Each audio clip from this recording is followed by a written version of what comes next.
Sacred Fragments, The Long Battle Over the Books of the Old Testament. Episode 1. The Tale of Three Scrollmakers, circa 1200 to 500 BCE. The valley smelled of new-turned earth and sheep fat when the first stories were inked onto tanned hides. That, at least, is how the later Judean scribes imagined their ancestors. Flint-eyed herdsmen pausing at day's end, piling stones, speaking an oath, and scratching a name of God that no rival tribe would dare erase. Those early marks were not yet Torah. They were boundary lines, trade tallies, brief charms to bind the holy to the hillside. But memory, Israel's true promised land, soon grew too vast for campfire tongues alone. So three crafts arose in tandem, like braided rivulets feeding a river: the chanter who guarded cadence, the judge who guarded covenant, and the scroll-maker who guarded ink. The chanter kept the ancestral sagas alive, patriarchs bargaining with the divine at dusk, matriarchs quickening dynasties in goatskin tents, the long white knuckle of Jacob's hip after wrestling the dark. These tales travelled lightly because they were stored in lungs and teeth, shifting with each retelling yet anchored by formula, and it came to pass. These are the generations, so that any untrained shepherd could step into the role of bard when plague or battle thinned the ranks. Millman Parry would have called it an oral epic tradition. The tribes called it Thursday night. The judge, by contrast, spoke terse decrees. Do not muzzle the ox. Do not boil the kid. Do not cheat the scales. His words rang portable as the chanters, but carried teeth of enforcement. The judge might be a Levite at Shiloh or a clan elder near Shechem, yet his decisions needed durability beyond his own life. Clay tablets lay close at hand. Akkadian had proved their worth at Mari and Ugarit, but tablets were heavy, and Israel's God liked to roam. Hides proved better. Papyrus better still once traders in Tyrian purple ferried bundles up the coast. And so the law stiffened into something that could be rolled, sealed, unrolled, disputed, reread. Last came the scroll-maker. He was less priestly than practical, a technician of margin widths, line justification, and the subtle art of scraping a scribe's mistake so cleanly that a reed pen could paint fresh truth atop the scar. Every column, later scholars noticed, fit neatly under a clenched fist. That was no accident. It kept parchment from flapping in desert gusts and made the writing portable on donkey back. Over 2 centuries, the scroll-maker's quiet craft turned tribal memory into an expanding archive. Behind him lay a wake of brittle leather and papyrus fragments, but the best pieces, sewn end to end, survived repeated synodal readings. They would one day be called Sefer Torah, the Book of Instruction. How to weave saga, statute, and shrine ritual into one. The communities along the Central Ridge, Judah to the south, Israel to the north, adopted what modern scholars dub the composite method. As rival sanctuaries contended, Bethel against Jerusalem, Dan against Hebron, each produced its own scrolls praising local shrines and ancestral heroes. When factions merged or one kingdom swallowed another, redactors stitched competing traditions together with a paradoxical reverence. They were willing to edit, but terrified to delete. Doublets therefore remained: 2 creation stories, 2 flood instructions, 2 genealogies of Esau, because erasing either line felt like erasing the God who had once breathed it. A century of Assyrian pressure turned loose practice into urgent policy. Northern Israel fell in 722 BCE. Refugees staggered south clutching scrolls, genealogies, grievances. They found in Hezekiah a king keen to purify worship, but also to harness the moral weight of law against external threat. His court scribes, perhaps for the first time, copied northern prophetic poems beside Jerusalemite temple codes and dared call the hybrid collection YHWH's own book. Their goal was unity through curated diversity, an approach that remains the Hebrew Bible's deep pulse, but the work froze unfinished when Sennacherib marched and Hezekiah sealed the city's watercourse. It would take another royal crisis to finish the fusion. Josiah's sudden accession in 640 BCE, his horror at idolatrous high places, and, so the Deuteronomist claimed, the dramatic finding of a scroll of the Torah during temple renovations. Whether discovered or composed on the spot, the document, quoted in 2 Kings 22, thundered a centralized ideal. One shrine, one law, one king, bound to that law. Priests read it aloud while prophets wept. Scribes then expanded it into a full corpus, our time names Deuteronomy. And there, on the eve of Babylonian aggression, the sources we label J, E, and D fused around a monarchical agenda, covenant loyalty as the only firewall against empire. Babylon breached the firewall in 597 BCE, again in 586, toppling walls and torching archives. Yet among the deportees to the Kabar Canal, a young priest named Ezekiel carried in his memory, and perhaps in his luggage, a half-burned bundle of temple ordinances. In exile, he dictated new visions, but he also supervised an editorial committee determined to rescue every scrap of inherited text. Their project birthed what scholars call the priestly source, orderly, liturgical, cosmic in scope, a theology forged under foreign skies. When Persia toppled Babylon and Cyrus permitted return, 539 BCE, Judean envoys marched home with 2 assets mightier than broken walls: imperial permission and a canon in fetus, awaiting public birth. Thus ended the first episode. 3 crafts matured into one literature, hammered on the anvil of invasion. By the time Zerubbabel laid the Second Temple's cornerstone, 5 great narrative law scrolls, Genesis through Deuteronomy, already carried something like final form, though not yet exclusive authority. Around them swarmed prophetic rolls, cultic handbooks, royal annals, and wisdom sayings, still jostling for shelf space. The stage was set for canon wars. The audience would soon include every Jew from Elephantine to Sardis. Episode 2, Exile Remembered, Empire Negotiated, 597 to 400 BCE. Ezra entered Jerusalem like a man bearing twin blades, one forged of parchment, the other of charismatic sorrow.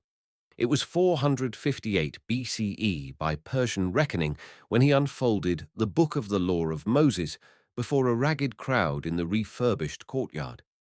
Nehemiah, newly appointed governor, braced atop his half-rebuilt wall, scanning for Sanballat's arrows. Ezra's reading lasted dawn till noon. Levites circulated, translating the archaic Hebrew clauses into Aramaic, Persia's imperial tongue. When the people grasped the covenantal curses that had, in retrospect, explained every generation of disaster, they wept so loudly the jackals went silent. The ceremony accomplished 3 things at once. First, it elevated Torah from inherited text to charter of collective identity. Keep these words and remain a people even under foreign rule. Second, it insinuated a class of experts, scribes trained in both Mosaic traditions and Persian administration between populace and parchment. Third, it proved that scrolls could wield a political clout rivaling swords. Persia's satraps tolerated local autonomy so long as it secured taxes and kept rebellions minimal. Torah thus functioned as a loyalty oath both to heaven and to the great king.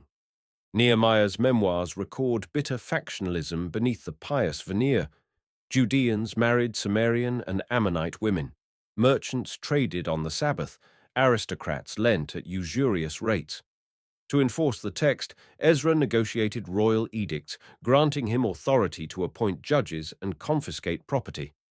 Opposition coalesced among families that traced their legitimacy to pre-exilic priesthoods now sidelined by Ezra's Torah Sefer party. The bitterest foes were the Sumerians, whose temple on Mount Gerizim reverenced a Torah older but unedited by exile theology than Ezra's. 2 Pentateuchs now duelled for claim to Moses. Meanwhile, prophets whose words survived Babylon found new resonance in Yehud's alleys. Isaiah's latter chapters promised global pilgrimage to Zion. Haggai tied temple rebuilding to agricultural prosperity. Zechariah envisioned a priest-king hybrid named Branch. These scrolls circulated alongside fledgling wisdom texts, Proverbs retouched for classroom use, Job's existential howl, Koheleth's sardonic sermon, none yet labeled canonical, but all read in guild halls and under vineyard trellises. Gradually, three loose baskets emerged: Torah as foundational charter, Nebiim as historical prophetic commentary, Ketuvim as a catch-all attic where poets and skeptics stashed their parchments. The baskets were conceptual, not yet closed. Any scribe might still slip a new scroll between judges and kings if he argued the case convincingly. The most influential of those scribes worked not in Jerusalem, but in the river city of Susa, within Persia's opulent bureaucracy. There, Judean clerks translated royal decrees, kept ledgers, and honed Aramaic prose. Some found time to write novellas: Esther, depicting a Jewish queen outwitting genocidal courtiers; Daniel, framed as 6th century but throbbing with 2nd century angst; Tobit, a pious romance featuring a demon-fearing dog. These stories wrapped survival ethics in narrative silk, teaching diaspora readers how to remain kosher while bowing, politely but not piously, to foreign thrones. When scroll peddlers later hauled copies back to the Levant, Palestinian scholars eyed them warily. Edifying, yes, but were they scripture? The question sharpened after Alexander's phalanxes shattered Persia at Issus, 333 BCE. Hellenism fanned across the Near East, and Judeans who spoke Greek soon outnumbered those who did not. The law needed a new tongue to keep its grip.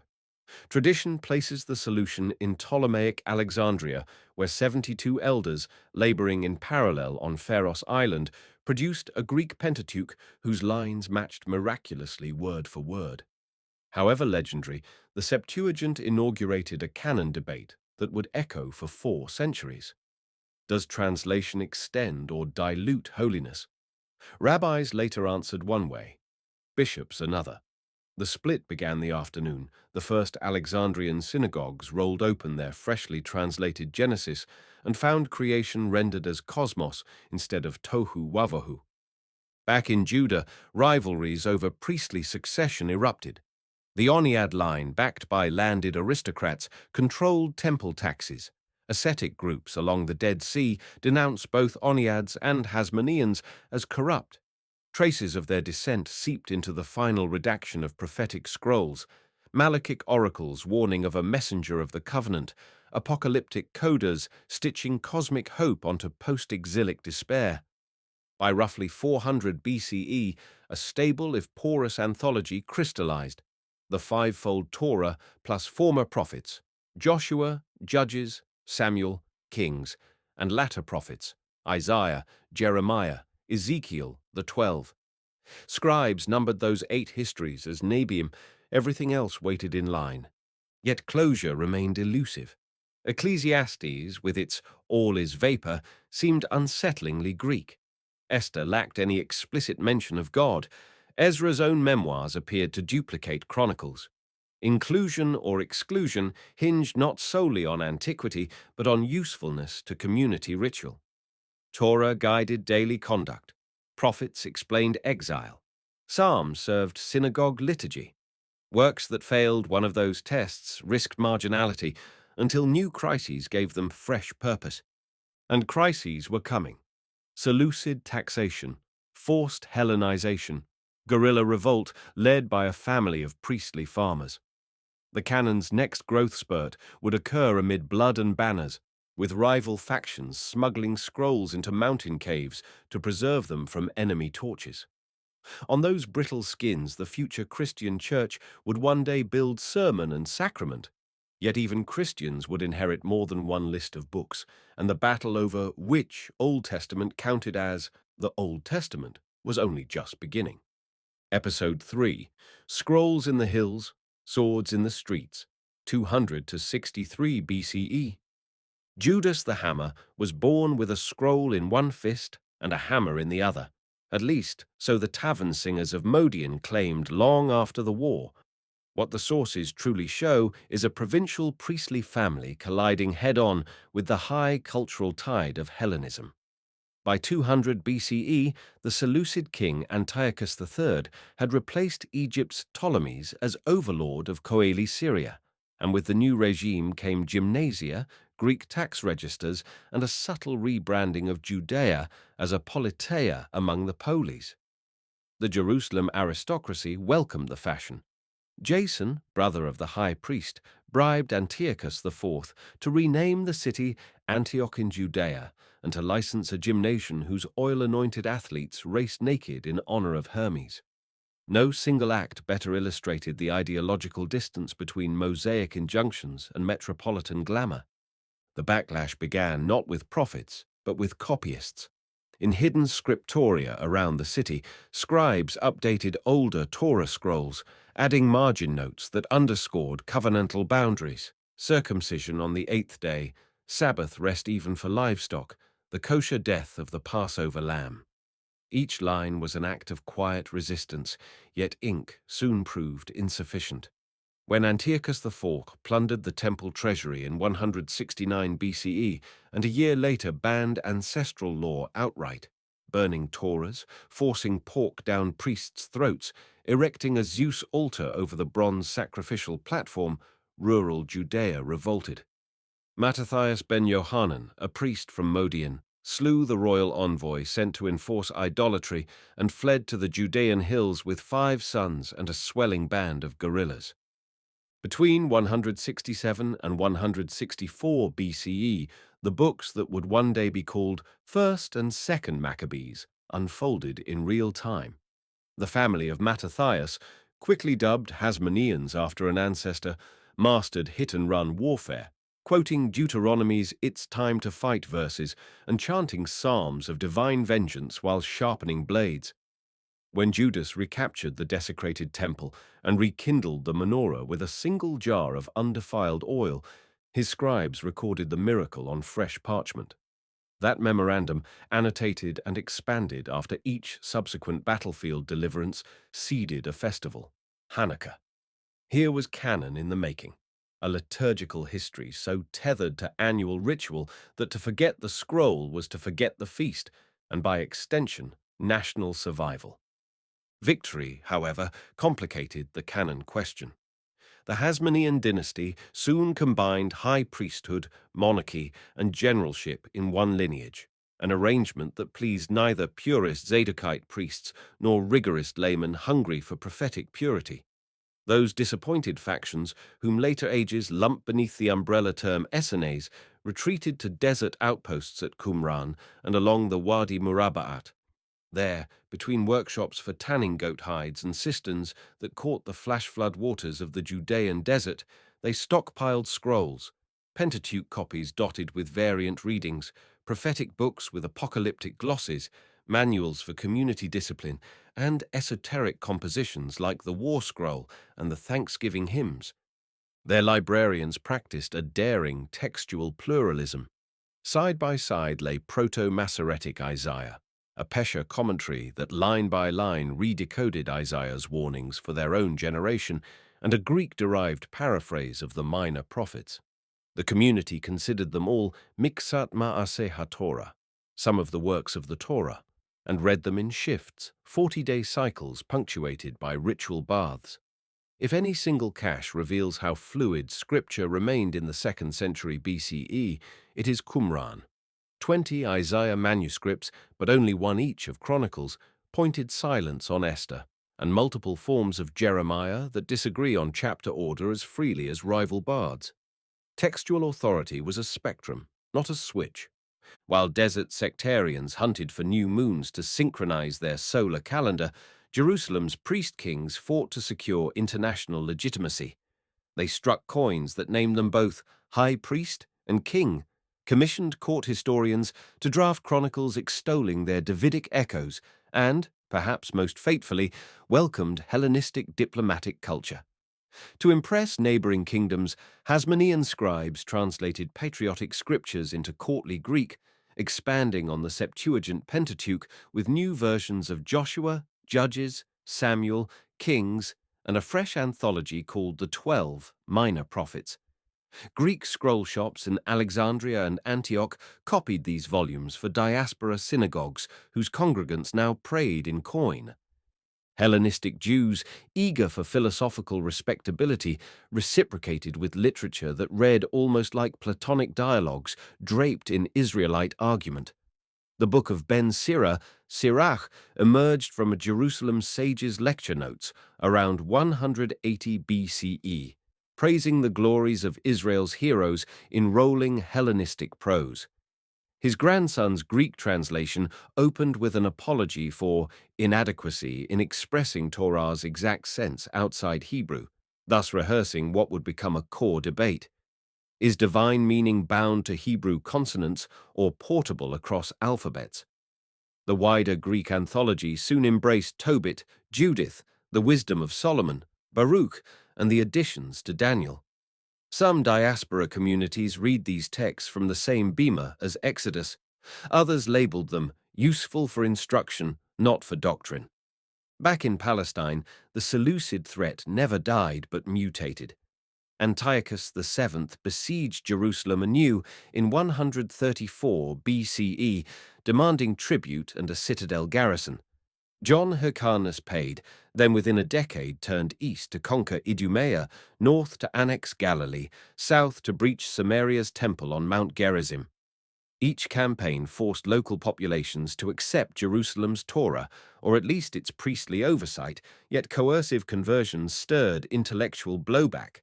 The Samaritans preserved their own Pentateuch, identical to Jerusalem's in most clauses, but with a climactic command to build the sanctuary on Gerizim, not Zion. Every divergence hardened identity and kept canons plural.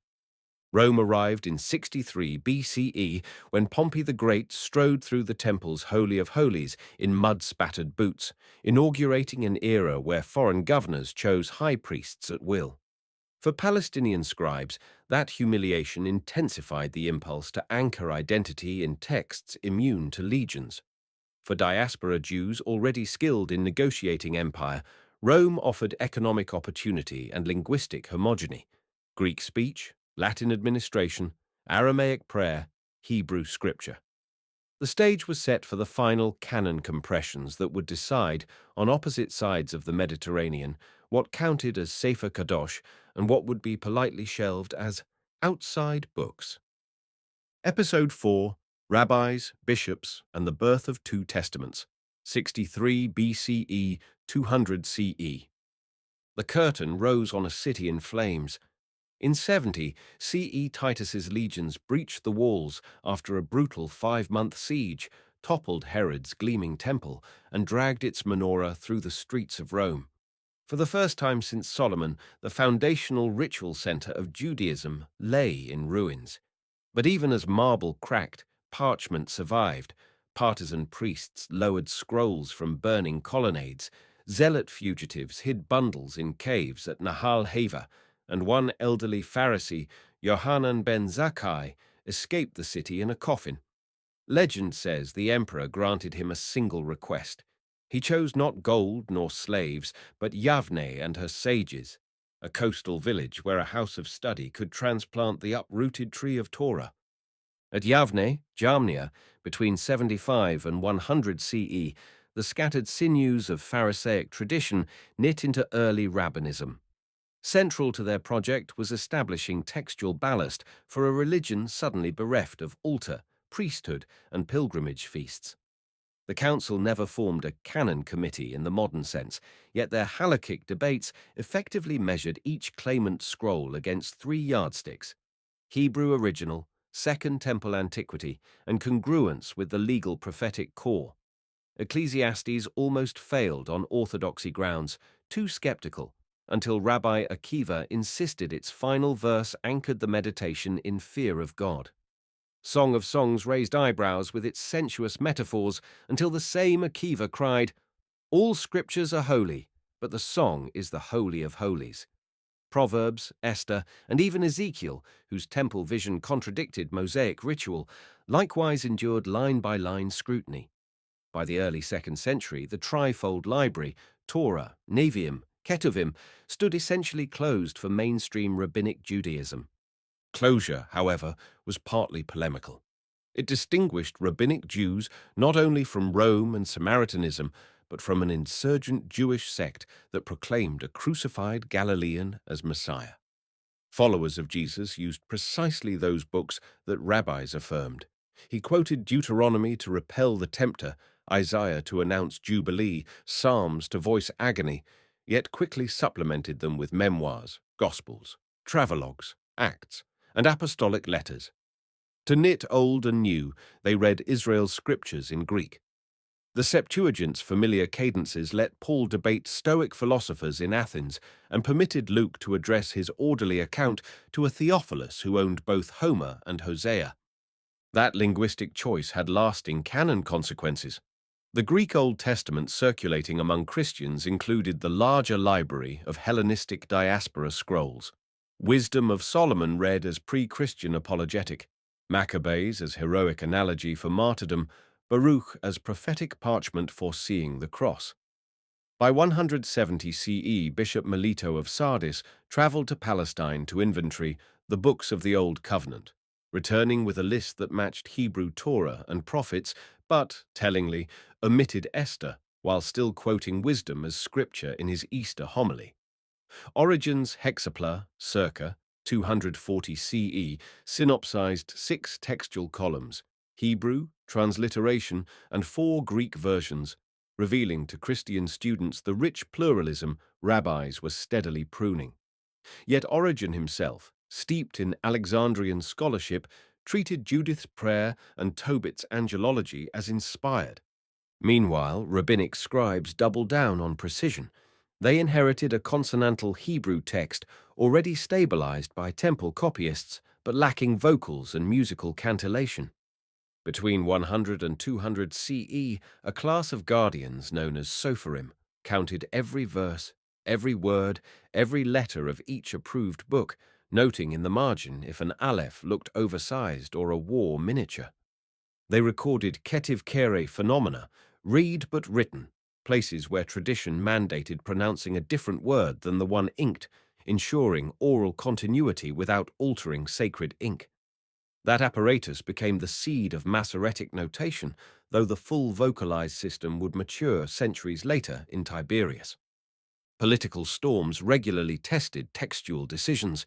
Hadrian's suppression of the Bar Kokhba revolt in 135 CE outlawed circumcision and Torah reading on pain of death.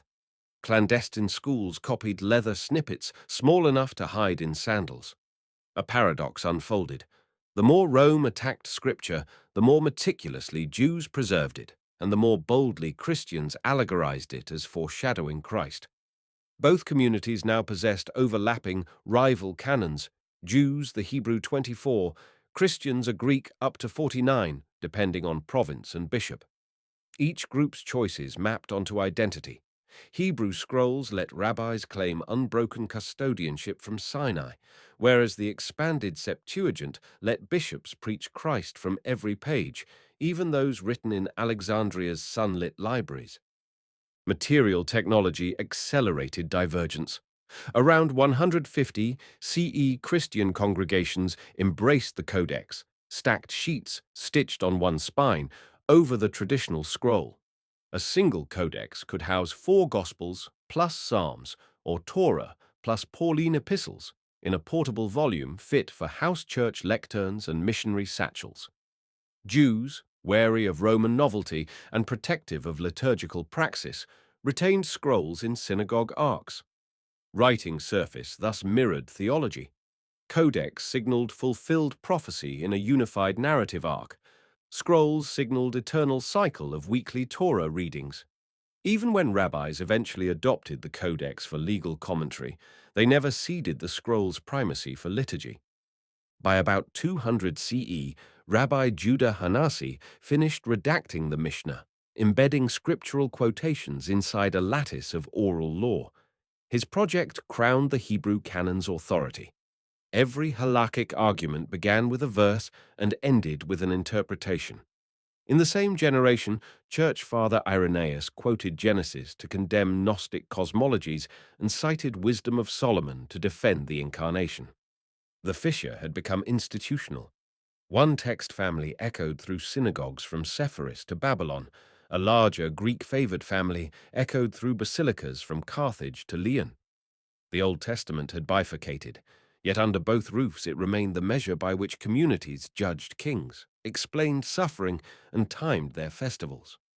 The next centuries would see each lineage polished by scribal guilds and sealed by ecclesiastical councils, but the decisive molds had already hardened in the century after Rome burned Jerusalem's temple stones to lime.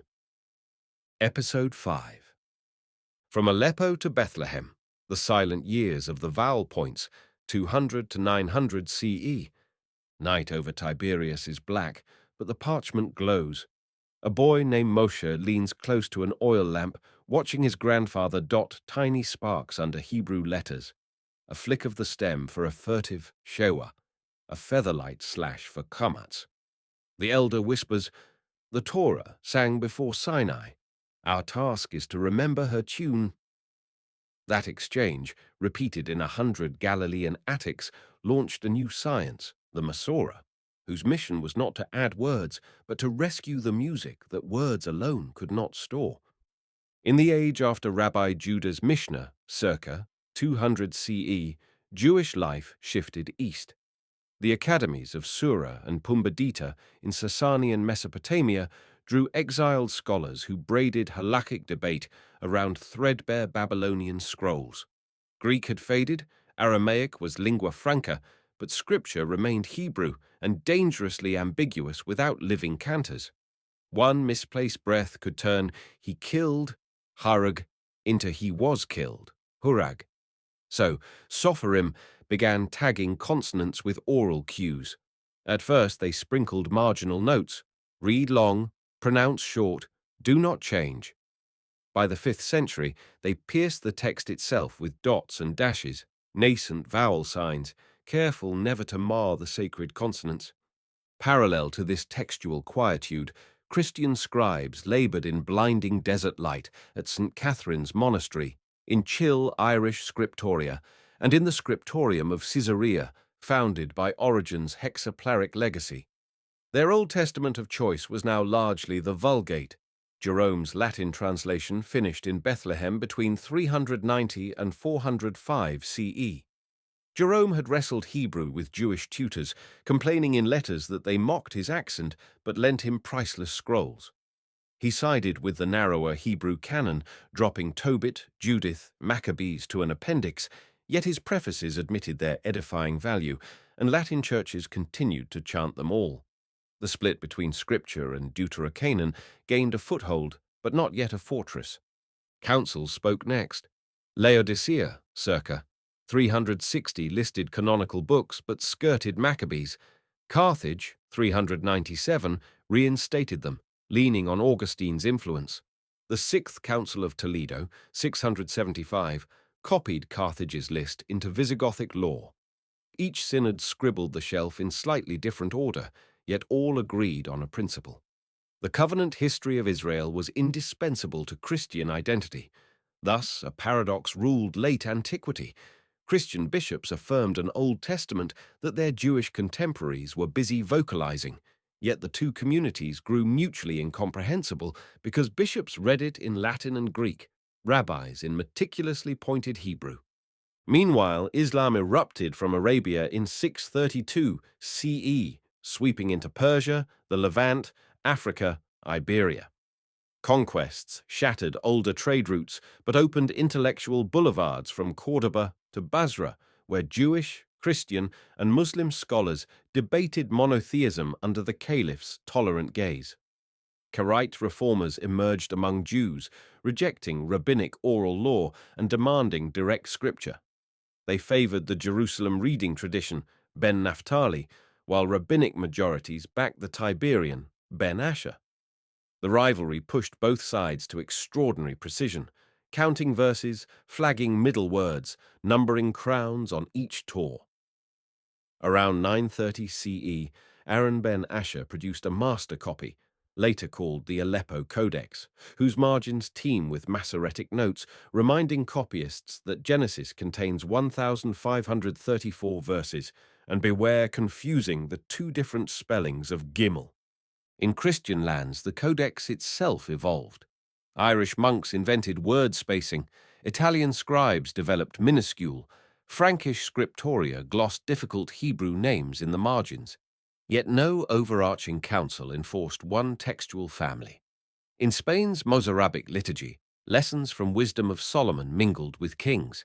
In Syrian Antioch, the Peshitta translated the shorter Hebrew canon but quietly inserted Psalm 151 from the Septuagint. The church recited what it had inherited, not by decree but by habit, while rabbis now owned a single consonantal and vowel-locked master. The 9th century closed on an unusual scene. Under Abbasid domes in Baghdad, Jewish savants like Saadia Gaon wrote Arabic commentaries, arguing that the Masoretic text alone preserved Moses' voice, even as Christian patriarchs like Timothy the Phone quoted the Septuagint to persuade caliphs that Jesus fulfilled Jewish prophecy. Both sides wielded the same patriarch stories and disagreed on no single law of physics, yet the gap between their canons had set like mortar. Future battles would not be fought with new discoveries, but with printing presses, doctrinal anathemas, and the stubborn memory of vowel points scratched into goatskin beside the Sea of Galilee. Episode 6. Presses, pulpits, and the sealed book, 9th century to 1611 CE. Dawn over Mainz in 1454 smelled of ink and molten lead. Johannes Gutenberg, cursing a miscast lettershin, realigned his type blocks and set the press whirring. The 42-line Bible that emerged carried Jerome's Vulgate canon, including the deuterocanonical books, between uniform Gothic columns. For the first time, Scripture could outrun scribes. Within months, identical Bibles lay on bishops' desks in Prague, Paris, and Zaragoza. The printing revolution paradoxically froze one textual line, Latin, while seeding the very movement that would shatter canon consensus. That movement dawned in a Wittenberg lecture hall where a friar named Martin Luther unrolled a scroll of Hebrew psalms he had purchased from a Jewish bookseller in Worms. Luther devoured the text with new Greek tools, Erasmus's 1516 edition of the Septuagint, and concluded that only books recognized by the Hebrews carried the weight of doctrine. In his 1534 German Bible, he placed Tobit, Judith, Wisdom, Sirach, Baruch, and the Maccabees between Old and New Testaments under the heading Apocrypha, books which are not held equal to Holy Scripture, but are useful and good to read. A footnote thundered, Sola Scriptura meant the Masoretic list. Catholic scholars answered with type as well as theology. The 1546 Council of Trent, meeting amid Reformation firestorms, issued a decree Sacrosancta. The Vulgate, including its broader Old Testament, was authentic in public readings, disputations, sermons, and exposition. Canon closed, and anathema writ large across Europe. Yet even Trent leaned on Masoretic craftsmanship. Its scholars used the recently printed Second Bomberg Rabbinic Bible, 1525, by Jacob ben Hayim, itself a grandson of the Aleppo Codex. Thus, Protestant and Catholic agreed on base consonants while disagreeing on shelf length, like two architects sharing bricks but designing rival facades. England's story braided both threads. Tyndale's pocket New Testament, 1526, sold clandestinely, but his planned Old Testament stalled at Chronicles when royal agents seized him. Miles Coverdale finished the job in 1535, relying on Luther's canon order, yet translating from Latin and German more than Hebrew. When King James commissioned a definitive English Bible in 1604, 47 scholars sat around oak tables at Oxford and Westminster, comparing Hebrew Masoretic scrolls, Erasmus's Greek, and the 1587 Antwerp Polyglot's Septuagint. Their 1611 tome positioned the Apocrypha in a middle section like Luther, though English parish lectionaries still read wisdom during funeral rites. Printers quietly dropped the middle books by the late 17th century to save paper and dodge Puritan suspicion, sealing the Protestant 4039. On the Jewish side, canon discussion was largely over, but textual guardianship intensified. Sephardi exiles from Reconquista Spain carried worn Masoretic codices to Salonika, Istanbul, Amsterdam. Ashkenazi yeshivot in Krakow and Vilna compared those with Yemenite scrolls, whose scribes traced lineage to Ben Naphtali. Deviations rarely exceeded spelling of one consonant in 1,000, a tribute to centuries of chanting where every misplaced jot triggered communal correction. By 1526, Rabbi Yaakov ben Chaim could boast in a Bomberg preface that the Masoretic fence was so high not even the tiniest crown shall be lifted from a letter. The Greek and Russian Orthodox churches never convened a single canon-sealing council on par with Trent.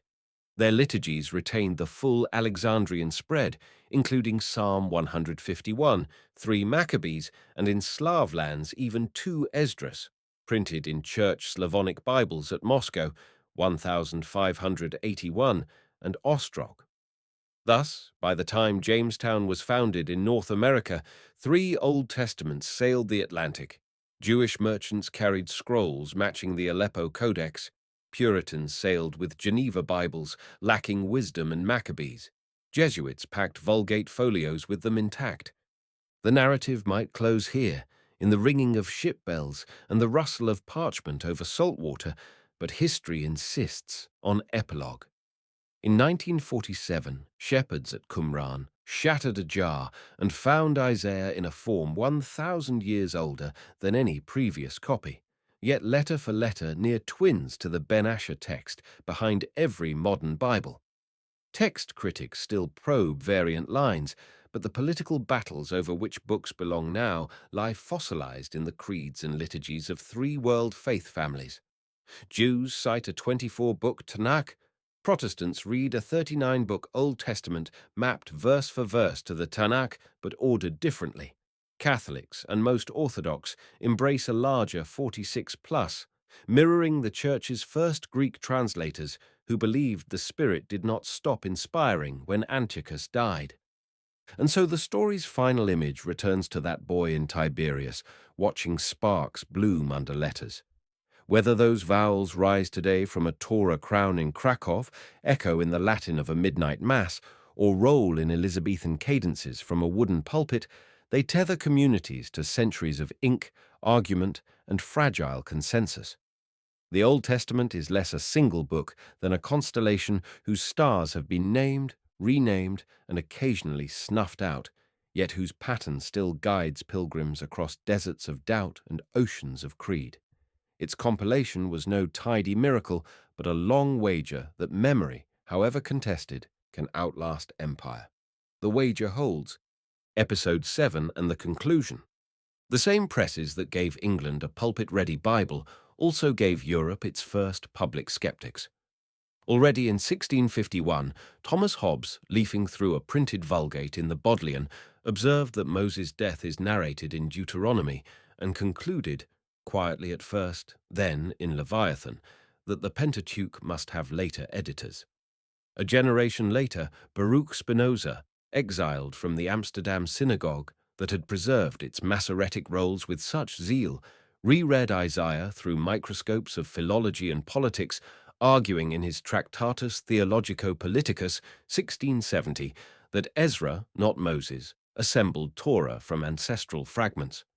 Printers spread Spinoza's Latin treatise faster than rabbis could ban it, and so the old question, how were these books stitched together, left lecterns of clergy and entered salons of the Republic of Letters.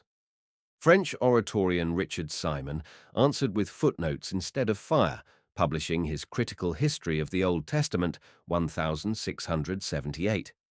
He collated Greek, Samaritan, and Masoretic divergences, and proposed a lineage of temple archivists whom he called public scribes. Louis XIV's censors burned the first edition, but Simon's thesis that the text had a human editorial history, not merely divine dictation, seeded every Enlightenment commentary.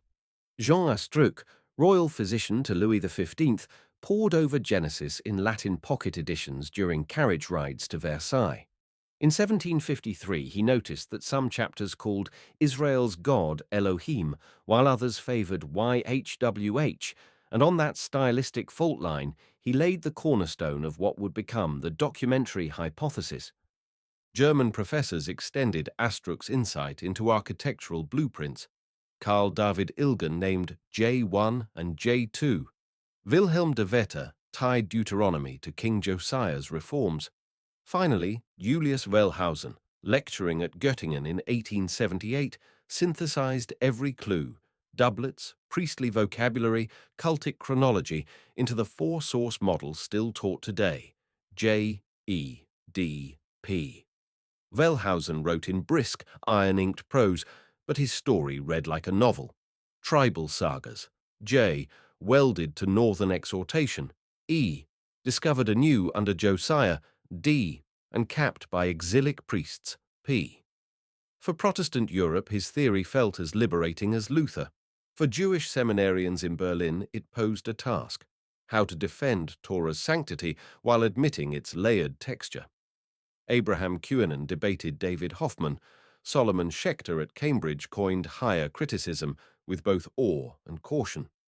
Yet textual archaeology soon complicated Wellhausen's tidy quadrants. In 1844, Constantine von Tischendorf retrieved Codex Sinaiticus from St. Catherine's Monastery.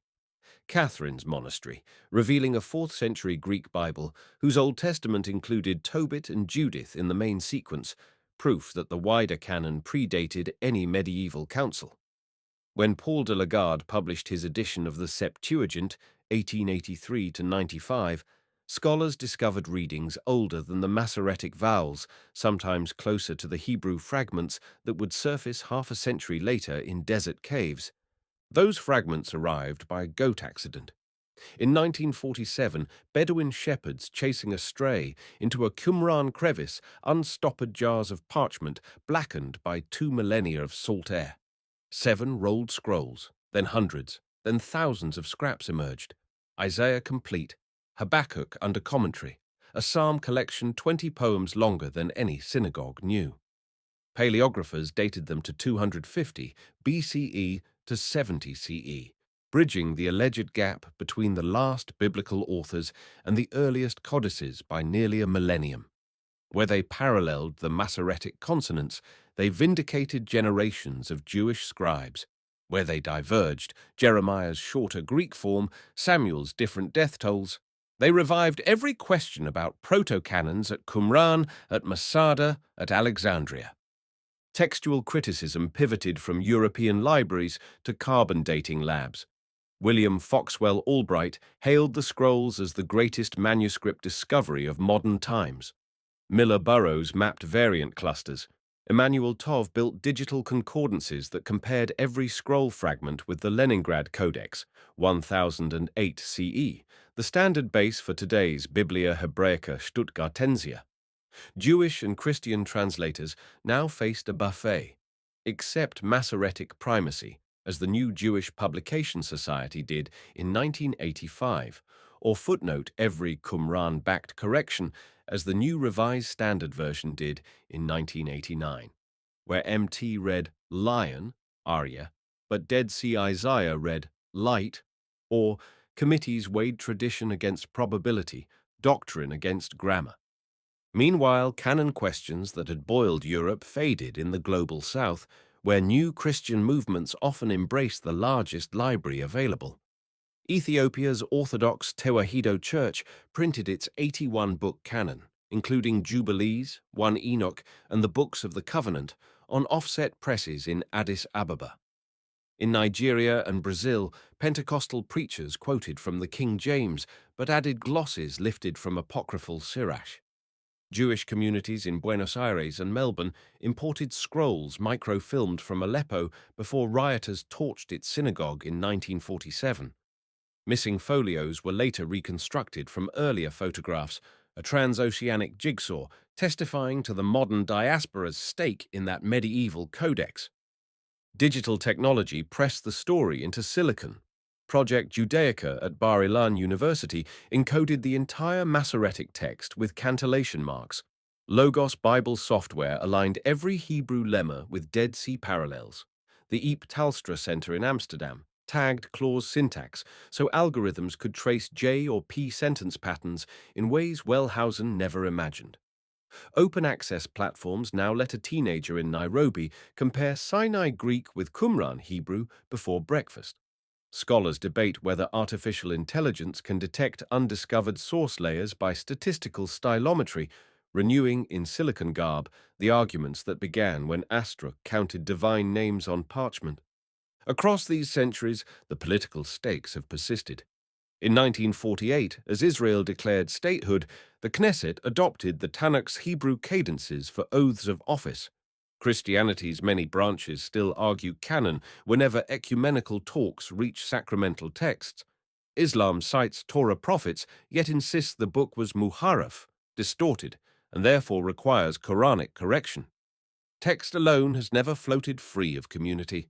Every vowel and chapter break bears the thumbprint of those who needed it to answer empire, heresy, or the silence of exile.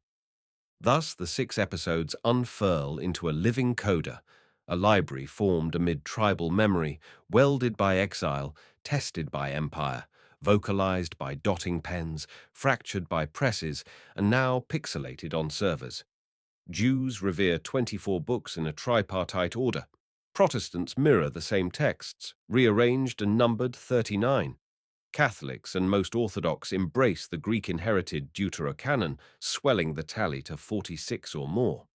Yet when any of these communities chant Shema Yisrael or read Isaiah's swords into plowshares, they stand on overlapping ground, first leveled by anonymous redactors who refused to erase conflicting memories and thereby forged a scripture spacious enough for enduring debate.